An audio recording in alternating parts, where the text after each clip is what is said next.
I'm Johnny, ultimatepapermache.com, and in the last video I showed you how to put all the pieces together for the new mannequin head pattern. And it's all weighted, and so it's not going to tip over when we put something on top of her. I have put some paper mache on one of them. I've actually got 3 of them done so far because they go together so fast. Now I do have another one that I finished, and it's outside because I spray painted it black. So by the end of this video I'll be able to bring him in, or her, and show you how that looks when when it's all one color. Now I happen to be using cooked flour and water paste and brown paper. The cooked flour and water paste is really easy to put together. It's just 2 tablespoons of flour, white flour, and 1 cup of water. You stir it up really good, put it on the stove and bring it to a boil, stirring constantly so it doesn't stick to the bottom of your pan. And then let it cool until it's safe to work with. As I said in the other video, I am not going to be putting paper mache on the bottom, but I'll put it right around the edge. The paper mache will last a lot longer than the tape. Another thing to consider if you're going to be going to art shows and moving your mannequin around a lot, then you might want to use the Titebond 3 wood glue instead of paste. It's stiffer and I think a bit stronger than regular paper mache paste. So that might be something that you'd want to do if you're going to be moving your mannequin around a lot, or if you think other people are going to be messing with it for some reason. So I let him dry in front of the fan. That didn't take very long. And now I can do the rest of it comfortably. I did also put some plastic over the paste, just so the top wouldn't dry out. Now, I did use the cooked flour and water paste. You also could use either the paper mache clay recipe that's on my website or the Silky Smooth air dry clay recipe. And I even have a video that shows you how to make that really, really smooth by using some drywall joint compound, just a paper thin layer over it, and then you don't really sand it, you just use a damp rag, and you can smooth it off perfectly, and you would end up with it. I mean, it would look like porcelain or something.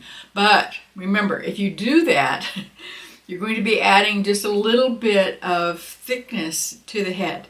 And if you're using it as a mannequin to display something, then you would have to print the mannequin pattern just a teensy bit smaller. And I can't tell you exactly how much, because I don't know how much you would put on it, and I don't know how big the items are that you're going to display on it.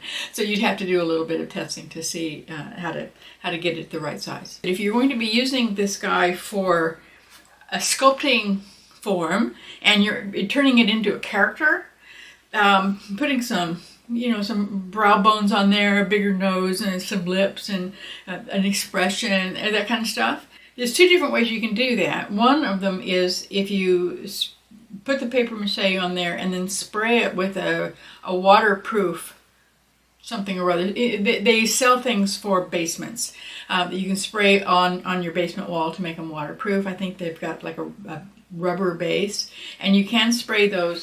This guy here, I have used him a lot, and that's what I did with him.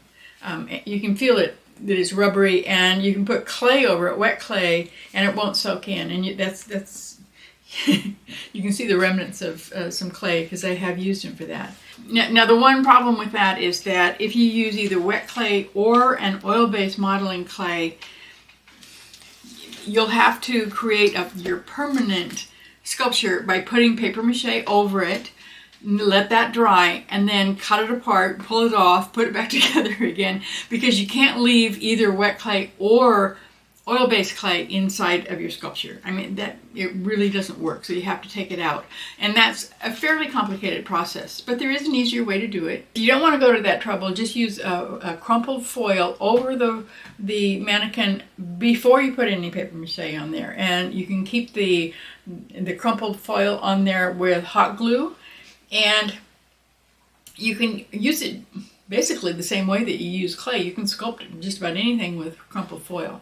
And then after the foil is on there and you have the expression exactly the way you want it and you've got the eyes all done, then cover it all with some masking tape so that your paper mache will stick to it, and then go ahead and cover it with paper mache.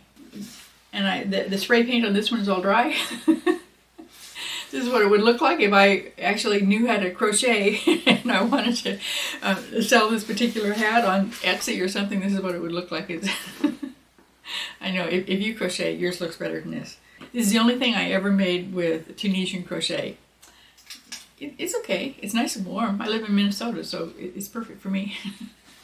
But it looks pretty cool on the mannequin, don't you think?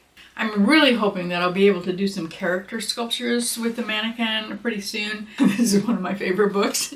So I'm going to be using this one for some inspiration for some of my characters. And I'm going to go ahead and use the aluminum foil. I think that's just going to be the easiest way to do it. I hope to do that soon, and as soon as I do, I will go ahead and put those videos online. See if you think it would be fun to do too.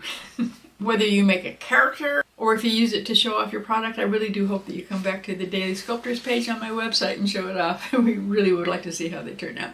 I'll see you there.